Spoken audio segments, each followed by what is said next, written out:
Добрый день, мои дорогие друзья! Вы на канале Астрология доступна каждому. Меня зовут Оксана Семенович, я автор, ведущий этого канала, я ведический астролог. И тема нашего с вами сегодняшнего видео — это прогноз на сентябрь 2025 года для восходящих львов, для восходящих солнечных лунных львов.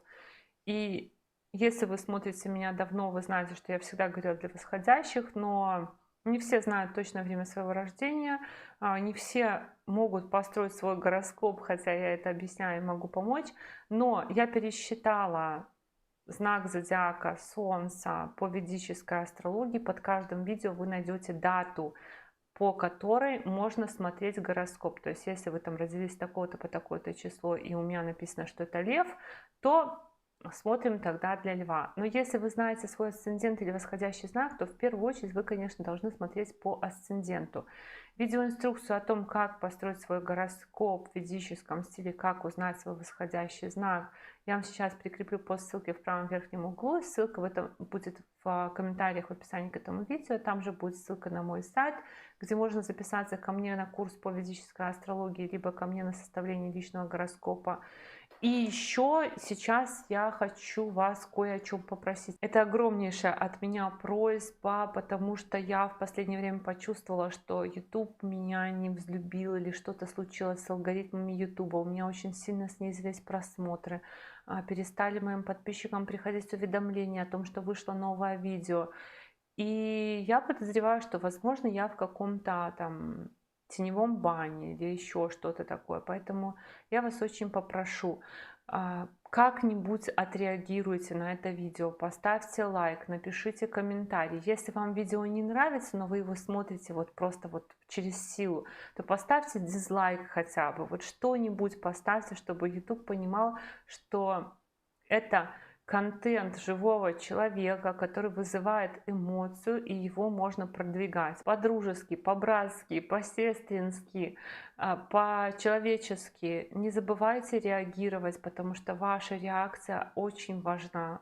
Это вот я делаю для вас, а вы в свою очередь делаете для меня, потому что когда вы делаете что-то для меня, у меня тоже возникает больше желания, еще больше, да, с вами тоже делиться. Теперь давайте говорить о тенденциях сентября. И сентябрь на самом деле тоже будет очень важным месяцем. Сентябрь будет месяцем, в который будут происходить такие транзиты, которые сформируют на ближайшие полгода такую почву для кардинальных, для важных перемен в жизни каждого, я думаю, человека.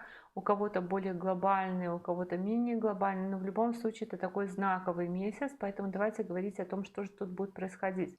Первое событие, с которого я начну обзор, 30 августа, потому что, ну, по сути, 30 августа Меркурий там переходит в конце месяца, вы его не почувствуете, но зато полсентября он будет действовать. С 30 августа по 15 сентября Меркурий будет идти по вашему первому дому гороскопа, дому личности, дому, который отвечает за вас самих, за ваше здоровье, за ваше физическое тело. И Меркурий в первом доме гороскопа, конечно же, как планета коммуникации, информации, самого себя изучить. Может быть, открыть себя заново. Может быть, себя померить, там, вес, рост, какой-то размер одежды. С удивлением обнаружить, что вы похудели. С удивлением обнаружить еще что-то. Но также транзит Меркурия по первому дому гороскопа — это период, когда вы будете рассказывать о себе, возможно, какие-то новости, возможно, какие-то события у вас в жизни будут происходить, что вам нужно будет рассказать. Эти транзиты часто бывают, вот когда Меркурий идет по первому дому гороскопа, когда человек ходит, допустим, на интервью, на собеседование, то есть, возможно, вы будете искать работу. Также транзит Меркурия указывает на то, что вы будете вкладывать деньги в себя, в свое развитие, в свою внешность, в свое здоровье, возможно, в свой имидж, репутацию и так далее. И, конечно же, Меркурий с первого дома гороскопа влияет на седьмой дом, дом партнерства и личной жизни, поэтому может быть активное такое общение с противоположным полом. Если вы не в отношениях, если в отношениях, то активное общение с мужем, женой, с парнем, девушкой в этот период, то есть усилится общение. И как результат этого общения 7 сентября состоится лунное затмение, которое откроет осенний коридор затмений. И это лунное затмение будет в вашем 7-м доме гороскопа, доме партнерства, доме брака, доме личной жизни, доме команд и коллективов. И лунное затмение в 7-м доме гороскопа. Запоминаем, да, это в течение полугода оно будет действовать. Оно у нас говорит о переменах в личной жизни. То есть, если вы в отношениях, но не зарегистрированы, вероятно, это венчание, допустим, помолвка, регистрация отношений. Это касается в том числе смены команды на работе, допустим, переход из отдела в отдел. Это может касаться, в принципе, вхождения в какую-то новую команду. Допустим, вы спортсмен, и вы начинаете играть в какой-то команде, либо создаете музыкальную группу какую-нибудь. Ну, естественно, это смена статуса в отношениях, перемены у партнера. И еще это может быть эмиграция у кого-то из Львов к морю, к океану, в какую-то другую страну. Но в целом я думаю, что если вы не находитесь в отношениях, то для вас сейчас вот осень это какое-то очень судьбоносное время, очень. Тут все такие транзиты, что вы можете с кем-то в ближайшее время познакомиться. 13 сентября по 27 октября Марс будет идти по вашему 3-му дому гороскопа. Марс создает здесь несколько таких очень важных комбинаций. Во-первых, Марс создает комбинацию на длительную отлучку из дома, либо переезд для кого-то из львов. Также это может быть оформление документов на недвижимость и транспорт, на то, что вы можете поехать, допустим, и пожить у друзей, у братьев и сестер. А помимо этого, это могут быть, знаете, такие, когда, допустим, учитель, руководитель, государственные органы запрашивают у вас какие-то документы, требуют у вас какого-то ответа, запрашивают у вас какие-то, может быть, вот, например, у вас, допустим, там компьютер запрашивают, да, то есть ваш отец, например, просит у вас компьютером попользоваться или телефоном, или учитель просит ваш, допустим, телефон, то есть что-то такое. Или вот какие-то официальные запросы по документам, по вашему наименованию. Вообще Марс в 3-м доме гороскопа это такой транзит, когда мы очень сильно любим потолкаться локтями. 3-й дом это дом собственных усилий, и мы прикладываем много усилий. То есть какие-то события в жизни происходят, что нам надо вот постараться, попыхтеть, что-то вот поделать такое. 3-й дом еще дом хобби, поэтому, может быть, нужно будет там резать, там колоть, жечь, что-то мастерить, прибивать. Может быть, это ремонт активный, но скорее, знаете, вы поехали, допустим, кому-то в гости помогать, то есть позвали вас картошку копать. Кстати, вот прям классно. Картошку копать поехать. Вот это вот, знаете, такая физическая активность, но когда вы делаете не дома, а когда вы куда-то поехали. Вас, например, отец позвал, отец пригласил, приезжай картошку копать. Так что я поняла, кто картошку будет копать. В общем, что-нибудь такое будет по этому Марсу. Это какая-то физическая активность, спортивная активность тоже может быть. И запросы еще могут быть от вашего руководителя и разговоры с руководителем по поводу перспектив в работе тоже. Поэтому Марсу ближайшие вот по транзиту Марса по 3-му дому гороскопа. С 14 сентября по 9 октября Венера зайдет в ваш 1-й дом гороскопа. И Венера тоже, кстати, про приложение собственных усилий. Что-то очень много вы будете трудиться. Но я не говорю про работу конкретно, вот когда вы идете на работу, на свою собственную работу, я имею в виду, что вы будете много каких-то прикладывать усилий для достижения своих целей. То есть, возможно, у вас будет какая-то глобальная цель. Успеть в срок, 5-летку какую-то закрыть, и вы вот будете очень сильно стараться. Венера тоже про это, про предложение собственных усилий. Но также Венера про то, чтобы обновлять гардероб, про то, чтобы украшать себя, про то, чтобы, опять же, флиртовать. То есть это еще тоже улучшения и какие-то изменения по Венере в личной жизни могут быть. Какие-то судьбоносные знакомства Венера тоже может дать. Переписки какие-то, по переписке особенно, когда вам кто-то напишет. И можете получать, допустим, запрашивать каких-то советов от братьев и сестер, от друзей.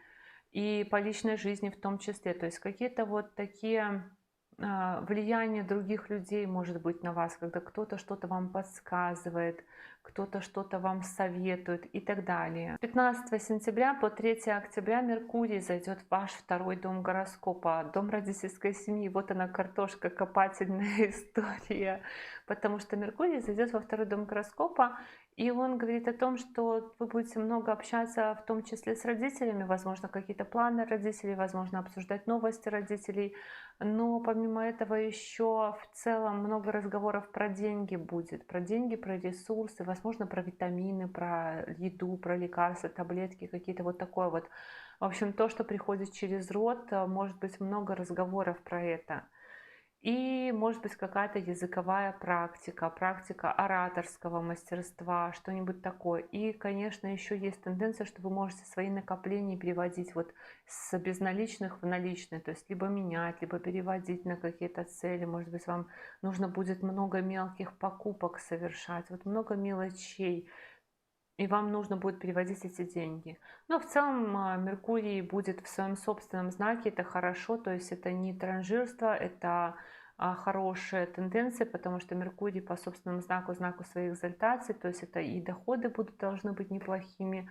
Возможно, это покупка, опять же, кстати, у вас есть тенденция на покупку тоже там телефонов, гаджетов каких-то типа компьютера, телефона, электронной книги и так далее. С 16 сентября по 17 октября в этом втором доме гороскопа будет еще и Солнце. Но точно у вас будут какие-то покупки, ну знаете, такие для души. Вот Солнце, транзит Солнца по второму дому гороскопа, оно дает желание купить что-то такое яркое, запоминающееся, брендовое, стильное какое-то, вот то, что вы себе обычно не позволяете. Дорогие часы, дорогой телефон, дорогой парфюм, там какую-нибудь шикарную оправу для очков, то есть то, что вы обычно себе не покупаете. Вот один раз в год, да, у кого-то, конечно, это и яхта, у кого-то, конечно, это и там особняк какой-то, то есть то, что по вашему уровню вы обычно себе не позволяете, а тут решите, ах, была не была. Потом Солнце тоже указывает на вашу направленность в тему денег, в тему родителей. Возможно, вы как бы аккумулируете, вам будет не хватать до какой-то покупки, потому что Меркурий указывает на то, что вы переводите, Солнце на то, что вы там во втором доме тоже там что-то делаете. То есть вы как будто бы подсчитываете деньги, собираете по сусекам и потом раз и покупаете. Какая-то крупная покупка. Что-то прояснится у вас по финансам, в том числе и по родительской семье. Возможно, еще у родителей, кстати, тоже будет какой-то праздник. Может, вы родителям будете такой подарок покупать значительный. Не могу сказать точно, но что-то тоже, но что-то будете покупать. И 21 сентября будет второе затмение осеннее, будет солнечное затмение в вашем втором доме гороскопа. Но с затмениями у нас очень интересная история именно с солнечным затмением в этот раз, потому что солнечное затмение, Солнце у нас по факту будет во втором доме и затмение во втором доме, но ось Раху и Кету в первом и седьмом доме гороскопа. То есть у нас события могут быть и по второму дому гороскопа, и по первому дому гороскопа до полгода. Но главное, это второй дом. Это, конечно, перемены в деньгах, перемены в родительской семье. И в деньгах перемены могут быть такого плана, как это сказать, новая работа, допустим, либо изменение уровня оплаты труда. Но это, конечно же, да, кто-то, например, брекеты поставит, кто-то там решится на лазерную коррекцию зрения. То есть это до полгода у нас результат. Ну и по первому дому. По первый дом гороскопа это у нас мы сами, здоровье, статус, имидж. Ну и опять же, это тоже может касаться работы. Поэтому в целом там высокая вероятность, что у львов могут быть перемены в работе. По финансам, ну и плюс по здоровью тоже. Это вот даже по двум домам, это все равно как бы две пересекающиеся истории. Но про солнечное затмение тоже будет отдельное видео по градусам, по планетам, которые будут попадать под влияние солнечного затмения, потому что всегда солнечное затмение и лунное затмение – это значимые точки года, которые нужно рассматривать дополнительно. Вот так, мои дорогие друзья, такой у нас с вами был прогноз на сентябрь 2025 года для восходящих львов. Я благодарю вас за поддержку этого канала в виде ваших лайков, комментариев и обратной связи. Но если вы еще не подписаны на этот канал, то, конечно же, приглашаю вас подписываться. И до новых встреч. Пока-пока.